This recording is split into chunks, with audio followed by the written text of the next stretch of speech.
Outside the window, a pure white snow scene greets the eye. The winter mornings in Alaska always begin with silence. I'm Jessica Miller.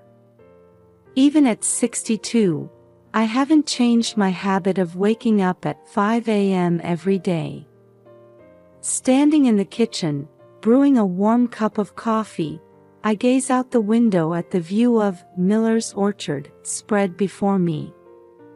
I'm reminded of over 40 years ago when my husband Robert and I started this orchard. In this small town near Fairbanks, everyone said, "It's too cold for anything to grow." But we didn't give up. After much trial and error, we found apple varieties that could withstand the cold and even succeeded in growing berries. Now, our orchard has become a fixture at the local farmers market, and in summer, it's bustling with tourists. It makes me so happy when everyone tells me how exceptionally sweet our fruit is after surviving the harsh winter. As I'm preparing breakfast, I hear footsteps coming down the stairs. "Good morning, Grandma," comes a cheerful voice. It's my granddaughter Emily. "Good morning, Emily. Did you sleep well?" "Yes. I have something exciting at school today." Emily, 8 years old, is the only daughter of my son Michael and his wife Sarah.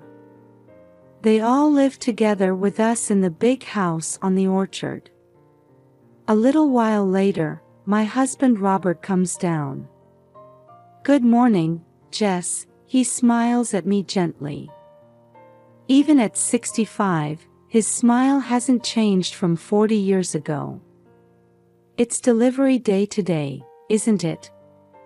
I say. "Yes, I'm heading to Fairbanks Co-op."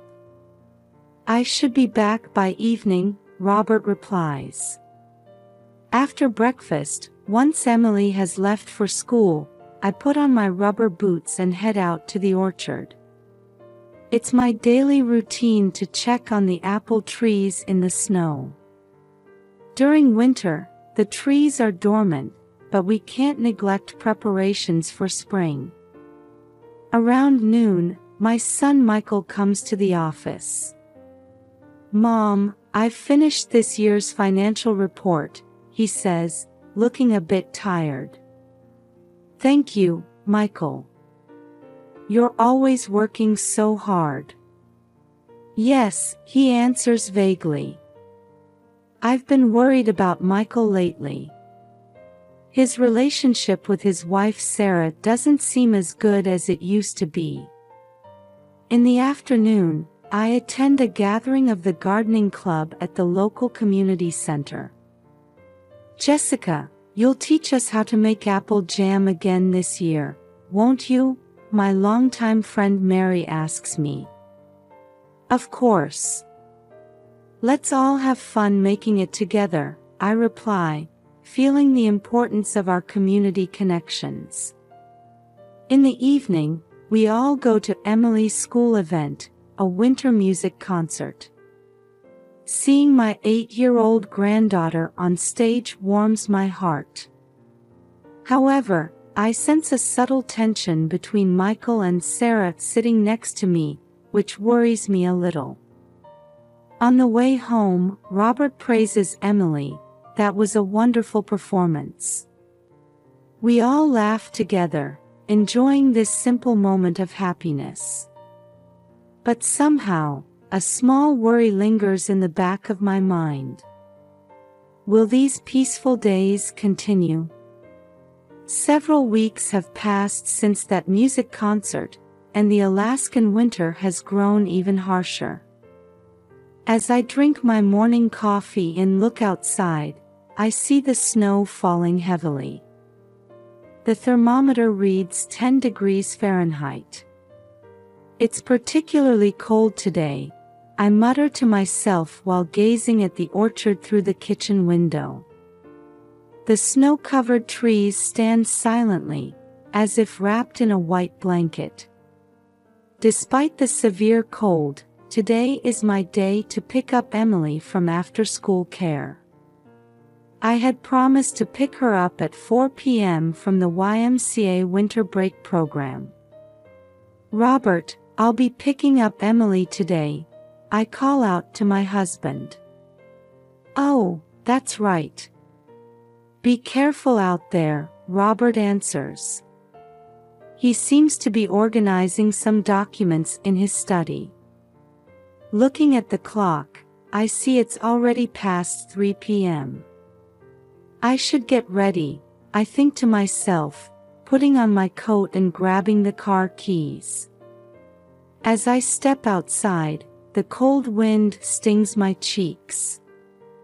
I quickly get into the car and try to start the engine. However, when I turn the key, nothing happens. That's odd.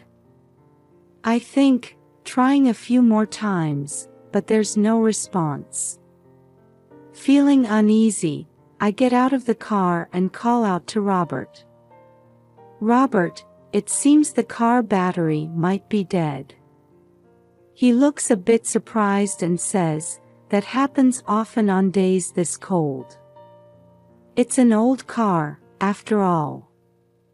"But I need to pick up Emily," I say, feeling anxious. Robert offers, "Should I go instead?" "No, it's all right. Don't you have an appointment to get your watch repaired today?" I remind him. Robert is a collector of old pocket watches and had mentioned going to the town watchmaker today. "Oh, that's right. I completely forgot," Robert says, lightly tapping his forehead. "But if Jess's car isn't working, I'll borrow Michael's car," I suggest. "My son is working from home today." I go back inside and knock on Michael's door upstairs. "Michael, do you have a moment?" "What is it, Mom?" Michael pokes his head out. "The car battery is dead. Can I borrow your car to pick up Emily?" Michael seems to think for a moment. "Ah, I see. Sure, go ahead," he says, handing me his car keys. "Thank you. I'll be back soon," I say as I head down the stairs. When I return to the entrance, Robert is still there. "Everything okay?" he asks. "Yes, I'm going to use Michael's car," I answer. For a moment, I thought I saw Robert's expression cloud over. Was it my imagination? "I see. Be careful out there," Robert says.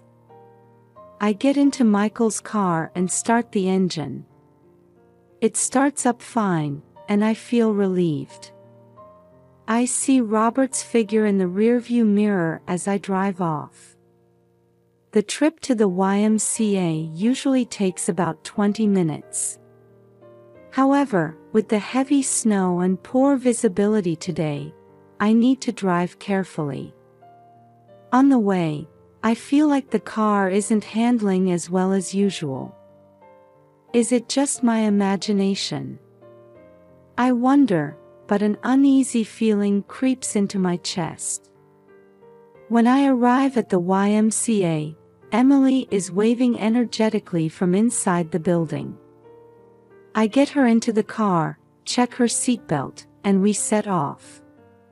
"Grandma, guess what? I made a snowman today." Emily starts excitedly. "Oh, did you have fun?" I reply, but in my heart, an indescribable anxiety is growing. Robert's behavior, the condition of Michael's car, and today's unusually cold weather. I can't shake the feeling that something is off. As we head home, I take a deep breath. I hope this ominous feeling is just me being overly worried. With that wish, I slowly drive on. About 15 minutes after leaving the YMCA, we reach the road along the Yukon River. The snow is still falling heavily, and even with the wipers at full speed, it's hard to see clearly ahead. The white world spreading out on both sides is beautiful, but in our current situation, it feels a bit eerie. "Emily, are you cold?" I call out to my granddaughter in the back seat. "I'm okay, Grandma. But you know." Emily's voice sounds a bit clouded. "What is it?" "Grandma, this car feels strange." Emily's words make my heart skip a beat. The truth is, I've been feeling something off since we left. The steering wheel vibration seems stronger than usual, and the engine sound oddly irregular. "Strange how?" I ask, trying to stay as calm as possible. "There's a clunking sound. Daddy's car doesn't usually make that noise." Hearing Emily's words, my unease turns into certainty. Something is wrong. It might be dangerous to continue driving like this. Just then, I spot a small parking area ahead. It's a viewpoint for the Yukon River. Usually, it would be crowded with tourists, but on a day with such bad weather, no one is there.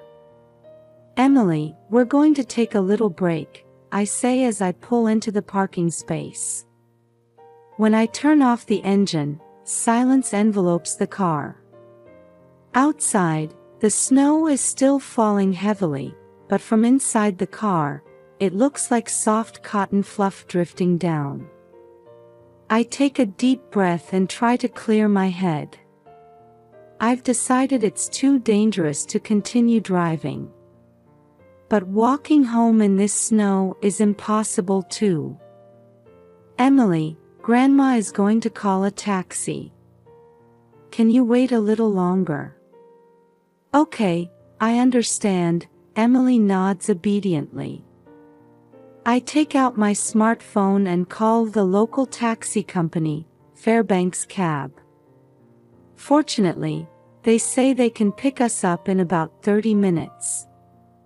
A taxi will be here soon. Until then, let's chat, shall we? I say to Emily. "Yeah. Hey Grandma, today at the YMCA." As I listen to Emily's story, various thoughts run through my mind. Why is Michael's car in this condition? Is it just a coincidence, or? 30 minutes later, I see the taxi's headlights. The driver gets out and checks the situation. "Ma'am, it's dangerous to keep going like this. You did the right thing by stopping and calling us." Hearing those words, I felt a chill run down my spine. If Emily hadn't noticed. As we get into the taxi, I look back at Michael's car. Tomorrow, I need to have it properly inspected. And I need to talk to my family. "Emily, you did well to notice." "Thank you," I gently pat my granddaughter's head. As the taxi starts moving, my heart is filled with deep anxiety and fear of the truth that awaits us. When the taxi stopped in front of our house, the day was already beginning to fade. The snow had finally let up, and the warm light leaking from the house windows reflected beautifully on the snow-covered ground. "Emily, we're here," I call out, and my granddaughter nods, rubbing her sleepy eyes. After paying the taxi driver and thanking him, we get out. Suddenly, the door flies open and Robert rushes out. "Jessica." "Emily." His voice is clearly agitated. Robert's expression changes from surprise to confusion, and for just a moment, disappointment. It seemed to flash across his face. "How are you safe?" a whisper escapes from Robert's lips. Those words sent a chill down my spine. Something is decidedly wrong. "Robert, what do you mean?" I ask, trying to maintain my composure. "Oh, no. I was just worried." With this terrible weather, he hurriedly tries to cover up, but his eyes remain fixed on us. "Emily, go inside. You must be cold," I urge my granddaughter into the house. Once Emily is inside, I turn back to Robert. "About the car, we need to have it checked properly tomorrow. It started acting up on the way." "I see." Robert's reaction feels oddly detached. As we enter the house, Michael comes down the stairs. "Mom, Emily, you made it back safely." His voice seems to mix relief and anxiety. "Yes, but is your car all right? It started acting strange on the way." "Oh, that. I haven't had it checked recently," Michael answers, averting his eyes. "That night, I couldn't sleep." Robert's reaction, Michael's attitude, and the condition of the car. Everything felt unnatural, as if some big secret was being hidden. Past midnight, as I was heading to the kitchen feeling thirsty, I heard small voices leaking from the study. It failed. Why didn't those brakes work? It's Robert's voice. I don't know. I was sure I had disabled them. This time it's Michael's voice. The voice of my son. Next time, we need a more foolproof method. "But Dad, is this really okay?" "Mom and Emily." "Shut up. You have debts too, don't you? The orchard's financial troubles are serious. If we can just get the insurance money, everything will work out." I held my breath. I couldn't believe my ears. But the conversation I heard was clear.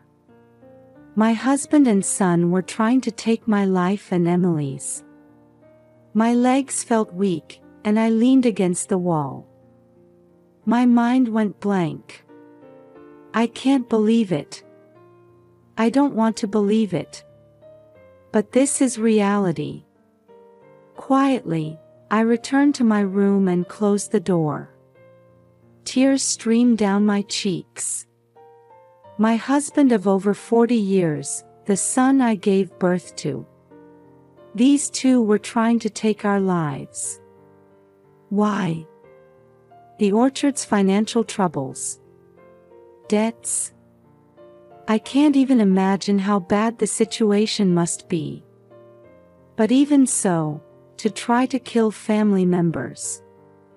Emily's innocent 8-year-old sleeping face comes to mind. I must protect her. But how? Should I go to the police? But there's no evidence. Would I have to report my own family? As the morning sun begins to shine through the window, I finally make up my mind. First, gather evidence. And ensure Emily's safety. Love for my family and the sadness of betrayal. The fear of protecting myself and the determination to protect Emily. Conflicting emotions clash in my chest. I close my eyes and take a deep breath. The road ahead will be tough. But I must reveal the truth and do what's right. With the morning sun, I quietly get up from bed with a new resolve. From that night until the next morning, I stayed awake gathering evidence.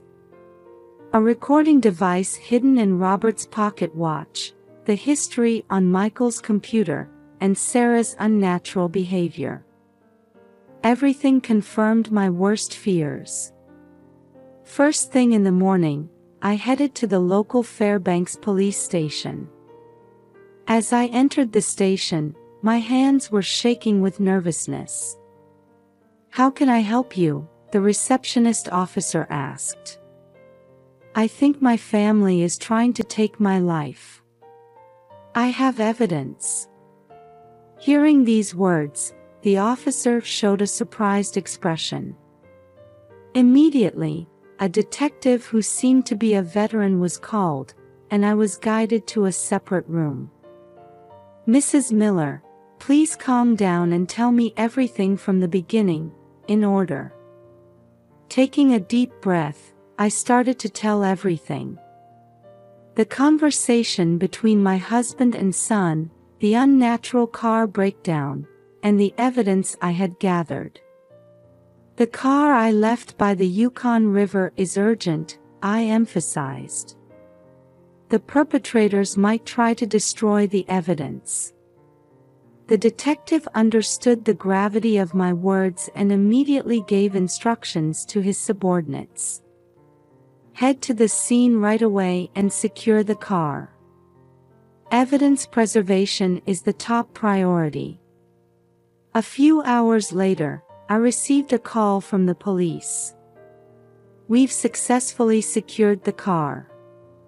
As expected, the brakes had been deliberately cut. Hearing this report, the last hope in me vanished. I felt like I was being confronted with the reality of the situation once again. After that, the police investigation progressed rapidly. Emily and I took refuge in a safe place and fully cooperated with the investigation. A few days later, the whole picture became clear. At the police station, I received a detailed report from the detective in charge. "Mrs. Miller, I'm going to share the results of our investigation." The detective's expression was stern, but also showed a hint of sympathy. "Yes." My voice was trembling. The brakes of the secured car were indeed deliberately cut. It seems to have been a meticulous plan to stage an accident on the snowy road. I held my breath at those words.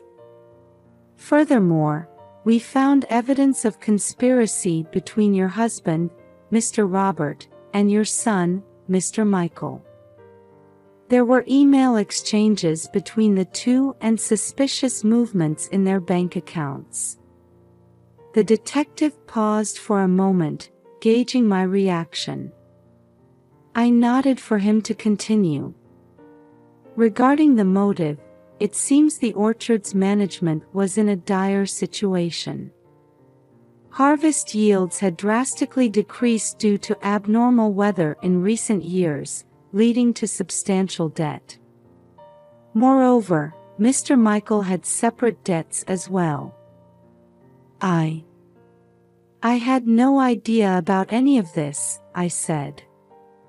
"Yes. And it seems they had their eyes on your and your granddaughter's high-value life insurance policies.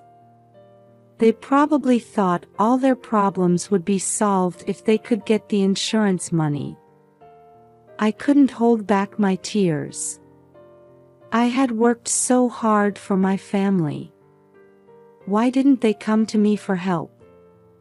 And the detective hesitates a bit before continuing. "We've discovered that Mr. Michael's wife, Mrs. Sarah, was also aware of this plan." "Sarah too." My heart was completely shattered. Mrs. Sarah wasn't directly involved, but she knew about the plan and didn't stop it. Rather, it seems she was in agreement with it. After hearing everything, I let out a deep sigh. "What happens now?" Mr. Robert and Mr. Michael will be arrested for attempted murder and attempted insurance fraud.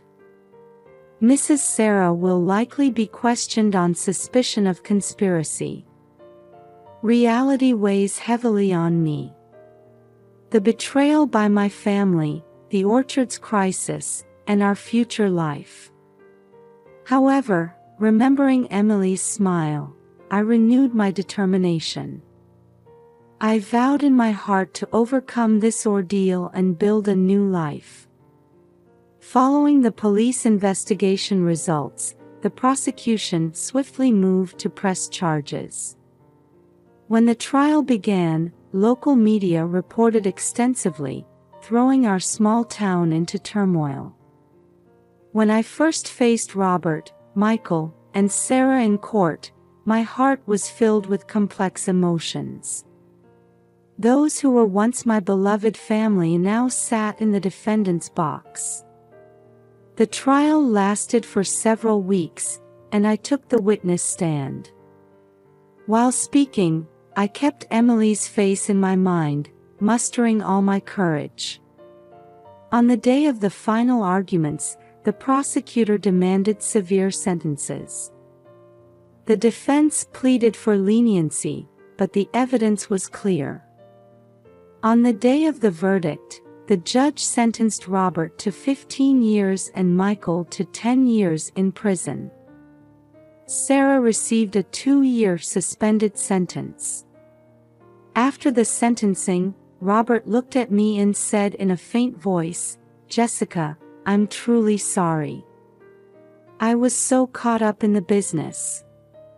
Michael also apologized tearfully, "Mom, the debts kept piling up, and I didn't know what to do." However, their words didn't reach my heart. As I was leaving the courthouse, Emily squeezed my hand and said, "Grandma, let's do our best together. Everyone loves your apple jam." Those words brought tears to my eyes that I couldn't hold back. When we returned home, I had to face the orchard's debts and management issues. As I was at a loss, our neighbor Martha introduced me to the Alaska Legal Services Corporation. "They'll surely help you. If you explain your situation, you should be able to get appropriate advice," Martha said. Encouraged by Martha's words, I contacted the Alaska Legal Services Corporation the next day. Speaking with a lawyer who listened attentively to my story, I felt a glimmer of hope. "Mrs. Miller, let's start by proceeding with the divorce and removing Michael from the orchard's management," the lawyer suggested. Hearing those words, I let out a deep breath. Divorcing my husband of over 40 years. Parting ways with my son. While my heart felt constricted, I knew I had to move forward, for Emily's sake and my own. "I understand. Please proceed," I answered. The following months were filled with legal procedures. However, unexpected support also came our way. The local community rallied to help rebuild the orchard. "Jessica, if there's anything we can do, just let us know," my longtime friend Mary said. She was the president of the local gardening club and gathered many volunteers. One morning, when I arrived at the orchard, more than 20 people from the community had gathered. Everyone was holding shovels and buckets, ready to help. "Everyone, thank you." I choked up with emotion. From that day on, the orchard began to transform little by little.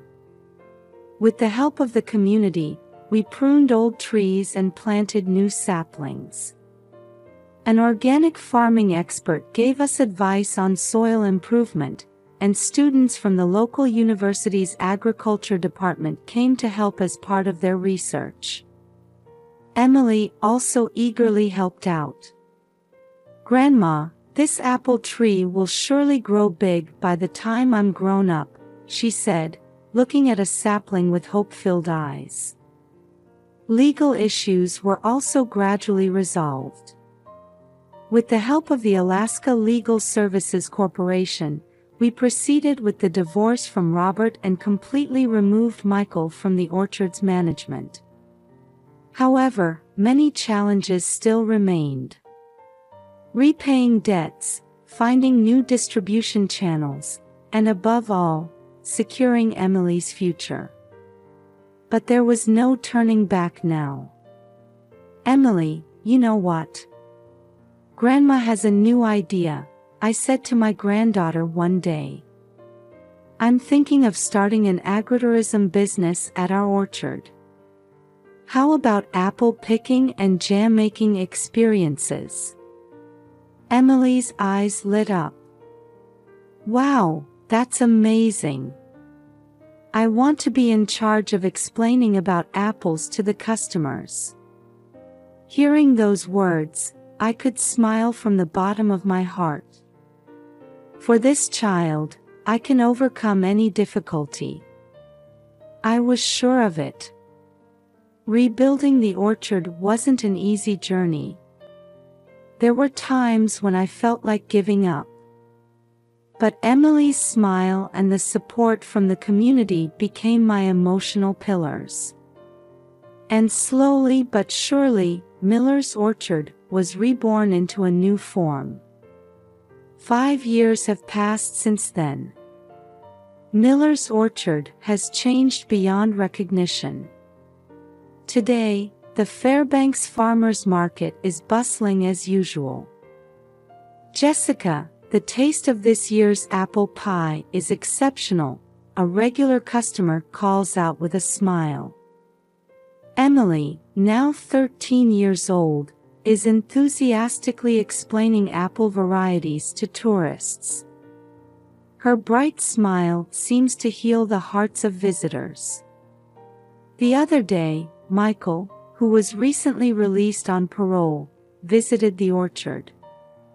At first, I was hesitant, but after hearing his sincere apology and determination to rehabilitate, we've begun to walk the path of reconciliation little by little. I received a letter from Robert saying he's participating in gardening therapy in prison.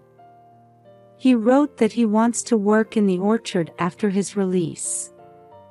That decision is still difficult for me, but I don't intend to completely close the door. Life is full of unexpected turns. But surrounded by the people we love and this beautiful orchard, we are surely grasping happiness.